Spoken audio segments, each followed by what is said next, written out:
Es-tu prête à apprendre à te gérer? Je m'appelle Vanessa. Et moi, Marie-Pierre, et tu écoutes présentement le podcast Les électrons libres.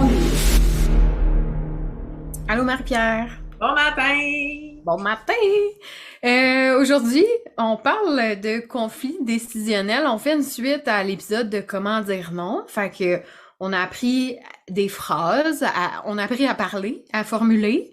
Oui. Puis aujourd'hui, c'est plus dans le comment choisir, comment prendre ces décisions-là, en fait, je pense, là, que tu veux nous amener. Mais en fait, vas-y, jase-nous-en. En fait, c'est pour, tu sais, justement, là, on a appris le lexique la dernière épisode ensemble. Là, c'est quand je reçois mettons, quand j'ai une décision à prendre, puis là, il y a la petite voix qui fait comme « Ah ouais, je devrais y aller, mais ça me tente pas. » Ou de comme « Si je vais pas, qu'est-ce qui va m'arriver? » En fait, c'est des questions simples à se poser comme question pour savoir est-ce que je fais vraiment le bon choix? Parce que souvent, on arrive, puis tu sais, comme le bon choix, des fois, c'est de dire oui, mais des fois, c'est de dire non. Des fois, c'est de dire oui à nous. Fait que c'est pour ça que je voulais vous apporter ces questions-là.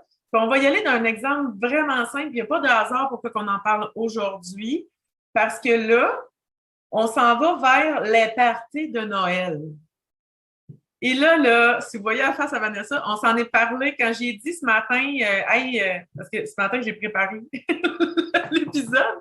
Oui, on se prépare. C'est pas un secret, ouais. Là, tu sais. Mais c'est ça, puis là, j'ai comme fait, je vais parler de ça, puis je veux qu'on amène le sujet des parties de Noël. Puis là, ça a fait comme, OK, on va essayer de condenser ça en 20-25 minutes, mais je suis pas sûre. Fait que prends ton petit café, ça va ça en petit pyjama, parce que ça va venir nous chercher aussi les mêmes émotions qu'on a eues en discutant, les fameux parties de Noël. Déjà qu'à la base, quand tout va bien, que tout est normal, tu sais, normal, genre de 2019, mettons, Noël 2019, normal. On est une génération d'enfants de garde partagée qui ont maintenant des enfants et, heureusement ou malheureusement, des fois se retrouvent aussi en garde partagée. Fait que là, c'est comme une espèce de casse-tête de je vais dans quelle famille? Puis je le sais fondamentalement que mes parents veulent me voir à Noël. Mais là, c'est quand on embarque la famille du conjoint à l'intérieur de ça, une nouvelle relation, tu sais, un nouveau bébé. Là, c'est ça, c'est comme l'espèce de, bon, comment c'est un beau casse-tête de gestion d'agenda, là, c'est... Puis, tu sais, gestion d'agenda, des fois, on se retrouvait avec une fascination de, bon, là, j'ai 7 jours de congé, j'ai 7 parties. Des fois, j'ai des brunchs le matin, des soupers le soir, pas dans la même ville, je dois faire du... Puis là, tu veux pas dire non. Là, t'es comme... Là, tu essaies de rationaliser ça. Puis il y a comme une espèce de déchirement intérieur de ouais, mais j'ai le goût de voir ma famille, mais j'aimerais ça avoir une journée où je peux juste être en pyjama, écouter des séries. Je pense que c'est le plus beau cadeau de la COVID, je pense. Exactement. C'est fou, là. Tu sais, tu parles Noël 2019, là, puis comme, c'est ça, 2018-2019, là, moi, mes parents sont séparés. Puis, fait que là, le 24, c'est du bord à mon père. Le 25, c'est du bord à ma mère. Fait que, tu sais, en général, j'en profite, on descend à Québec. Parce qu'après ça, il y a le voyagement aussi là-dedans, là. Oui! Fait qu'on en profite, on descend à Québec, on essaye de faire 2 pierres d'un coup. Là, après ça, le 23, c'est dans la famille du chum à ma mère. Fait que chez sa sœur, on fait un souper à Montréal avant de descendre à Québec. Puis, en parallèle, ben là, tu sais, quand on est dans la famille à mon père, moi, j'ai un demi-frère qui ne vient pas dans cette famille-là. Fait que dans la semaine, on s'organise pour avoir un déjeuner ou un souper, les 3 enfants de mon père ensemble. Puis, ben maintenant, j'ai mon conjoint, j'ai mon chum. Fait que tu rajoutes que lui aussi, il a ses habitudes d'aller de tel bar le 24, puis de faire telle affaire le 25, puis d'aller chez Nana le 26. C'est de la gestion. Puis la première année, mettons, OK, tu sais, du bord de tes grands-parents, le 24, c'est la dernière année, ils vendent la maison, puis tout, me suis postinée. La deuxième année, par exemple, quand j'ai dit, ben l'année passée, on est allé de ton bord, cette année, j'aimerais ça qu'on aille de mon bord le 24. C'est des bons tests de communication et de compromis de couple, mettons. Oui. Puis la COVID, ça l'a amené ça. Noël 2020, t'es pas vraiment supposé de savoir ou très, très, très, très, très limité comme bulle. Donc, ça a fait un espèce de ouf. Hey, c'est pas plate, hein, de pas courir d'une ville à Respirer à l'autre. Noël. Ouais, d'avoir des vraies vacances, pas juste d'être en congé hyper stimulé. On se levait, on faisait ce qu'on avait envie de faire. Il y avait beaucoup. C'est sûr que le contact humain nous a manqué, mais il y avait comme cette espèce de hey, si je pouvais revivre un Noël au ralenti, ce serait bien. Mais tu sais, la mémoire est une faculté qui oublie et présentement, moi, en clinique, les clients commencent déjà à stresser de ben là, les mesures, ça va être quoi? Fait en plus d'avoir à gérer un horaire militaire de rendez-vous familial, il y a l'aspect de là, je ne sais pas si ma tante Ginette est rendue complotiste puis qu'elle veut pas se faire, tu sais, qu'elle n'a pas son vaccin, mais que moi, je suis pro-vaccin, puis là, arriver de comme elle va-tu vouloir comme tu sais, comme l'espèce de comme je sais pas qui mes parents vont inviter, je sais pas. Fait que là, il y a comme cette espèce en plus de couche supplémentaire qui s'est rajoutée, de je vais-tu me faire inviter dans un party, puis finalement j'arrive là, puis on est tous collés un sur l'autre, il n'y a pas personne qui porte son masque, je ne sais pas qui, toutes des bulles mélangées. Fait que là, là, ça vient comme une espèce de créer, dans le fond, ça crée un stress supplémentaire. Ça vient comme, pourquoi ça vient nous trigger à ce point-là? Ben, c'est qu'en fait, il y a un conflit décisionnel qui vient se prendre vient s'installer. Dans le sens où est-ce que quand ça vient toucher nos valeurs profondes puis nos priorités, ma valeur, si mettons, une de mes valeurs, moi, c'est la famille, ben, c'est comme, oui, j'ai envie de voir mes parents, mais pas à n'importe quel prix. Fait qu'il est là, le conflit décisionnel. Moi, c'est simple. J'ai pas d'enfants, plus de chum. Fait que j'ai pas à gérer ça. Mais j'ai surtout comme des parents encore ensemble. C'est des dinosaures. Fait que, tu sais, c'est comme des parents encore ensemble, mais je suis enfant unique. Fait que mes parents, en fait, mais justement, ça venait comme quand j'étais avec mon ancien copain, ça venait challenger quand même mes valeurs familiales parce que mes parents passaient toujours en dernier. Ils étaient hyper adaptatifs en se disant, ben, toi, Marie, écoute, comme la famille de ton chum, c'est un peu plus compliqué, la gestion. On avait un enfant garde partagée aussi. Donc, gère ça. Puis là, c'est, ben là, tes parents, quand tu as un enfant, même si c'est pas le tien, ils veulent te voir quand l'enfant est là. Tu sais, fait que c'est comme, ben, quand il reviendra de sa garde, on se fera un souper, tout ça.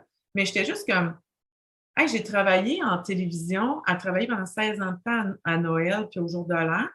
Là, maintenant que je peux me permettre de prendre un mois off, c'est pas vrai là, que je vais voir mes parents le 28, une date par rapport. Tu sais, comme pourquoi moi, j'ai pas le droit de les voir un 24? Pourquoi c'est ça la Puis, convention? ben, Et toi, c'est dans nous ton les cas, en enfants? fait, tes parents sont compréhensifs. Oui. Parce que ça facilite aussi le choix, tu sais, ben, ça vient me travailler de pas voir mes parents les grosses dates, qui, techniquement, tu sais, nous, dans ma famille, c'est rendu ça aussi, là, tu sais. Mon père, ça le stresse pas de pas avoir ses enfants le 25. Il sait qu'on travaille, tu sais, mon chum est pompier, ma belle-sœur est infirmière, c'est compliqué. Mais il sait que, tu sais, l'important, c'est de se voir dans cette semaine-là puis d'être ensemble.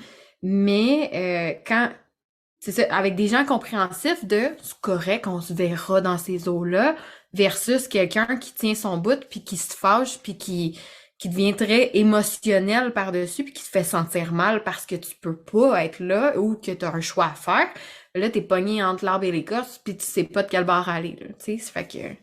Fait que c'est vraiment comme pour éteindre cette espèce de fear of missing out-là, puis de pas, souvent, on en fait beaucoup pour les autres de peur de déplaire, de peur de décevoir. Puis c'est vraiment se ramener, c'est pour ça qu'il y a comme 6 questions que je voulais qu'on regarde ensemble à vous poser quand il arrive justement ce genre d'émotions-là qui montent de Oh my God, comme qu'est-ce que je fais, je veux pas, tu sais, en fait, un truc pour budgéter sa bonté, je le répète souvent, tu sais, fait que c'est une façon de faire. Tu de se poser ces questions-là avant même de dire non. En fait, ça va être plus facile après ça, après avoir passé ce processus questionnaire-là, de venir appliquer le non pour dire oui à vous-même. La première question, c'est ce choix-là, peu importe ce qu'il sera, qu'est-ce que ça m'apporte maintenant? Je reçois une invitation pour ce soir, on est vendredi, J'ai une amie qui m'invite au restaurant. Il y a une espèce de conflit décisionnel qui pourrait s'installer à ben, je n'ai pas tant bien dormi. Ça se peut que ce soir, j'ai le goût que ce soit une soirée sushi, pas de brassière et un film de filles. J'ai cette envie-là, mais j'ai aussi l'envie de voir mon ami que ça fait longtemps que je n'ai pas vu. Qu'est-ce que je décide? Si je décide de rester à la maison, qu'est-ce que ça m'apporte maintenant? Si je décide d'aller au restaurant, qu'est-ce que ça m'apporte maintenant? La deuxième question, c'est qu'est-ce que ça va m'apporter demain, la semaine prochaine, dans 5 ans? Peut-être que de rester chez nous, pas de brassière avec mes sushis puis mon film de film. Peut-être que dans 5 ans, ça n'aura pas autant d'impact, mais pourtant, le fait de m'écouter sur mon niveau d'énergie peut quand même avoir un impact pour mon demain puis ma semaine prochaine. Parce que si j'accepte toujours des invitations quand je suis brûlée et que je ne suis pas nécessairement en haute fréquence, ben je vais vraiment comme étirer cette baisse J'ai des d'énergie. amis qui sont là-dedans. Tu sais, j'ai une amie en particulier, elle, quand on essaie de se voir, c'est, ben, cette fin de semaine-là, j'ai déjà ça le samedi ou le dimanche. Puis elle, sa règle, c'est une chose par fin de semaine. Soit le dimanche, soit le samedi. Jamais les deux, parce que sinon, il y a toute la semaine qui te rattrape, il y a ton lavage, tes lunchs, tes affaires, les enfants à gérer. Elle dit, si j'en fais 2, je suis trop fatiguée, ça marche pas. Fait que moi, c'est une affaire par fin de semaine. Fait qu'on se prévoit d'avance, on le sait en estime maintenant, mais elle, ça, c'est sa règle, puis c'est correct, tu sais. Je veux dire, moi, je respecte ça fois 1000 parce que je le sais qu'elle va être compréhensive, mais que ça m'arrive aussi. Ouais. Mais elle a fait ce choix-là, tu sais. Parce qu'elle sait que faire ce choix-là, qu'est-ce que ça va y apporter demain? Une meilleure énergie. Qu'est-ce que ça va y apporter la semaine prochaine? Un maintien de sa bonne énergie. Et dans 5 ans, c'est vraiment je me suis choisie. Fait que je suis, en fait, puis plus que vous allez vous confronter, entre guillemets, à faire ce choix-là pour vous-même, ça va devenir de plus en plus facile. Fait que les phrases qu'on a sorties dans le dernier épisode vont sortir naturellement, sans justification, parce que ça va devenir une priorité.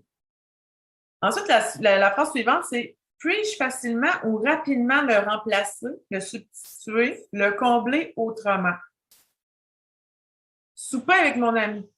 Ça peut-tu être de « À soir, j'ai vraiment besoin de me reposer. Brunch demain matin, ça te tente-tu? » De proposer un plan B qui n'est pas notre souvent on voit ça comme négatif, un plan B, mais j'amène une autre solution qui me convient dans ma sphère à moi, dans mes priorités à moi. De hey, pas demain, mais je me réserve un espace pour toi en fin de semaine prochaine, est-ce que ça te convient? C'est tout dans cette analogie-là, puis comment je peux le combler autrement.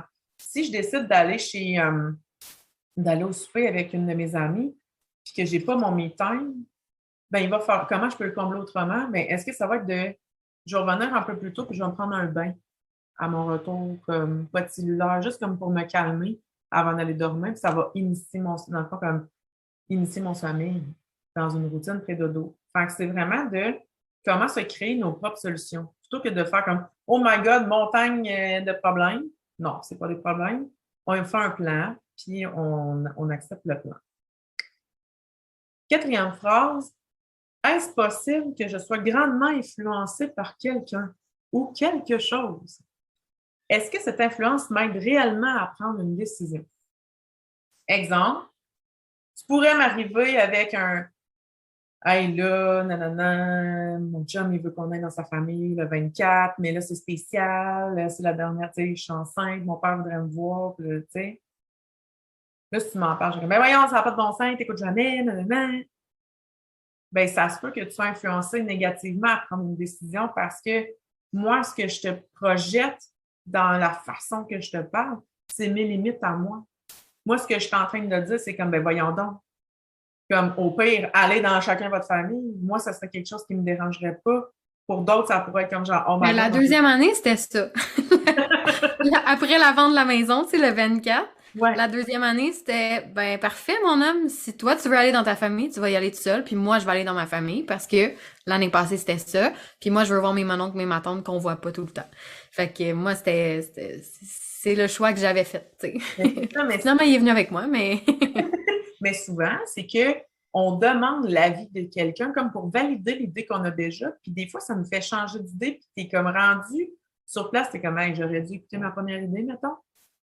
Parce que souvent, Moi, il y a une phrase Oui. puissante là, que je me répète dans ces moments-là, c'est si, en fait, écoute pas les conseils des gens si tu veux pas aller à la même place qu'eux.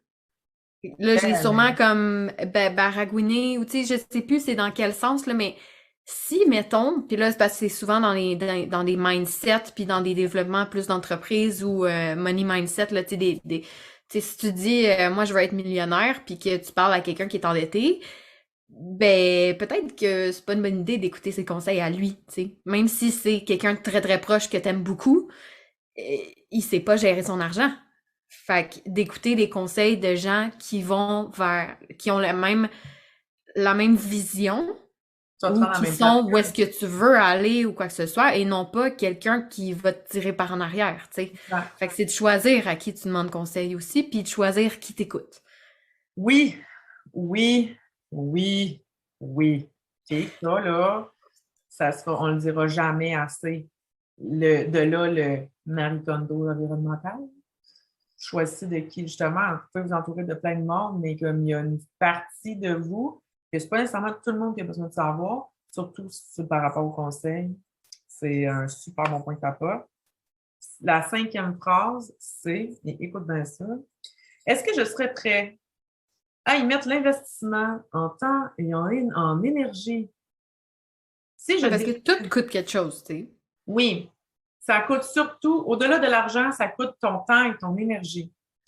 Si je décide de faire 2 parties de Noël dans la même journée, est-ce que je suis prête à faire le kilométrage, de de m'exposer à plusieurs humains? Ça attire de l'énergie. Même, ben, tu sais, moi, je suis une extrovertie, j'aime ça comme plus que le monde, ça m'énergise. Mais quand j'ai à me déplacer d'un endroit à un autre, est-ce que je vais être capable de satisfaire, entre guillemets, de comme, OK, ben, je pourrais arriver, mais juste à partir de telle heure, ben là, tu peux pas arriver plus tôt, puis nanana, puis là, tout le monde tire un peu sur sa couverte pour en avoir un peu plus. Hey, j'ai-tu envie d'investir ce temps-là? C'est-tu une grosse dépense en temps et en énergie pour moi? Ça, c'est hyper important de se le demander. Puis la dernière, c'est qu'est-ce que je veux vraiment pour moi qui puisse durer dans le temps? C'est surtout la portion qui puisse durer dans le temps. Tu sais, comme ici et maintenant, le choix que je vais faire, tu sais, on parle souvent d'un battement d'aile de papillon, de comme ce que tu fais aujourd'hui va avoir un impact sur ton avenir. Ben, le choix que je vais faire maintenant, tu sais, puis des fois, on parle pas là, de comme est-ce que je vends la maison, tu sais, on parle pas de grosses décisions, mais des fois, juste le fait de comme, hey, cette semaine, on est un peu dans le jus, mettons que je jetterais des plats congelés d'un traiteur. Tu sais, dans le temps, là, qu'est-ce que ça va m'apporter? Ben, peut-être une légèreté d'esprit cette semaine parce que je suis crissement dans le jus. C'est correct. Mais en fait, si je dis, moi, mais je ne veux pas nécessairement en faire un mode de vie, bien, parfait, tu le sais parce que tu t'es posé la question. Mais tu vas être capable de dire, bon, ben, cette semaine, on va à l'épicerie hein, pour acheter les basics. Tu sais, comme, tu sais, aliments de base pour avoir des légumes on the spot, puis tout, des collations, mais je ne cuisine pas. Je dis non. Je dis non à la cuisine cette semaine. Fait que c'est vraiment de venir de, moi, c'est quoi je veux réellement?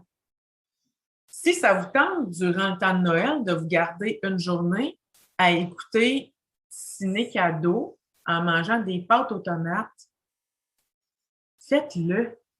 Parce que ça va être bien plus bénéfique que tout ce que vous avez l'impression de manquer à ne pas aller à. Et si les Puis gens quand qui sont t'es autour bien de vous, avec ta décision, là, tu sais, moi, ma famille est avertie, je ne descends pas à Noël. Puis je l'ai déjà dit dans d'autres épisodes, je le dis comme tout le temps, là, depuis 3 mois, je pense, là. Moi, à Noël, je fais 23, 24, 25, peut-être le 26, là, tu sais, mes basics, là, de base. ouais, Sinon, je reste le cul sur mon divan à lire des livres à côté de mon sapin, puis regarder la neige tomber si on a de la neige tannée. C'est tout. C'est... Puis je suis bien avec ça, puis tu sais, moi, mon Noël, ça va être ça, là. Attendre chez nous d'accoucher. Point. Toi, tu vas attendre ton Jésus qui arrive en janvier. Ouais, on va espérer, ouais, c'est ça. C'est lui qui choisit, mais Ouais, mais c'est on verra. justement, c'est que tu t'es demandé cette décision-là dans le temps. Écoute, tu sais, je veux dire, tu vas donner la vie. On s'entend-tu qu'il faut que tu sois un peu reposé? Fait que si t'es pour te stretcher en disant, il y en a qui, puis on juge pas ceux qui le font. Parce qu'il y en a pour qui ça va être leur décision, leur priorité de comme, hey, c'est mon dernier Noël, ou est-ce que j'ai pas un bébé à traîner? Fait que là, je fais toutes les parties, je vais à toutes, je vois tous mes amis avant, tout ça, puis c'est correct aussi. Je verrai comment je file, mais dans ma tête à moi, je vais être rendue à 38,5. Ça risque d'être tranquille. Ben, ça risque plutôt de, si on te propose une sortie au restaurant entre amis, ça risque d'être plus de, ben, t'en-tu de prendre un café à la maison? Comme genre, viens, tu sais, viens regarder mon sapin avec moi puis flatter Julie, tu sais. Julie, c'est le chat, by the way. Si vous ne suivez pas les stories de Vanessa Pum, Julie, c'est le chat dépendant affectif. Vous Ouais, allez... dépendant affectif, c'est le mot. Winnie est plus indépendante un petit peu, mais on peut avoir un chat chaque, tu sais, Marie, si tu viens chez nous, on en a chacun, il n'y a pas de stress, là, tu sais. Fait que c'est ça, fait que c'est vraiment comme de vous poser ces questions-là avant même de... Parce que, tu sais, on vous a dit, oui, c'est cool de dire non, mais à un moment donné, c'est se poser la question de est-ce que je dis non parce que ça me tente vraiment de dire non aussi, tu sais, de ne pas vous sentir coupable, de, tu sais, on n'arrive pas d'accepter des affaires. Mais en passant par ce processus décisionnel-là, ça va vous aider à ne pas aussi voir tout ce qui est tout noir ou tout blanc, aller dans une nuance, puis de choisir quelque chose qui vous convient pour vrai. Fait que c'était ça, les conflits décisionnels. Avec un plan, ça devient plus simple. De prendre le temps, c'est ça, de prendre le temps de se poser ces questions-là, prendre le temps de réfléchir à qu'est-ce que je veux, comment je veux le faire, quand je veux le faire. Puis une fois que toi, t'as pris tes décisions, avant d'en parler à tout le monde, là, mais là, après ça, c'est plus facile de dire, écoute, grand-mère, moi, je descends pas à Noël cette année. Si toi, tu veux descendre, ça va me faire plaisir. Moi, je descends pas. Mais même si ma grand-mère a chiale après ça, ma décision est prise, puis je suis très zen avec ça. Fait que, tu sais, c'est de prendre le temps de se poser soi-même, puis après ça, ben là, c'est sûr qu'il y a un certain travail de se respecter puis de tenir son bout, là, mettons. Mais, parce qu'il y en a qui ont plus tendance à vouloir flancher avec les commentaires des gens. Moi, je suis rendue ailleurs dans ma vie. Dans une autre vie, j'aurais flanché puis je me laissais dire ouais, ok, c'est beau, je vais venir. Ouais. Mais plus maintenant. Fait que en le faisant à l'avance, ça aide beaucoup à s'assumer puis à gérer tout ça. Fait que commencez déjà à vous imaginer, ça serait quoi les vacances de Noël idéales. Fait que quand les propositions vont arriver, regardez si c'est aligné avec vos valeurs et vos priorités, tout simplement. Merci Marie. Ça fait plaisir! Fait qu'on se revoit la semaine prochaine parce que nous autres, on chôme pas. Puis on se revoit la semaine prochaine pour un autre épisode. Yes, bye bye!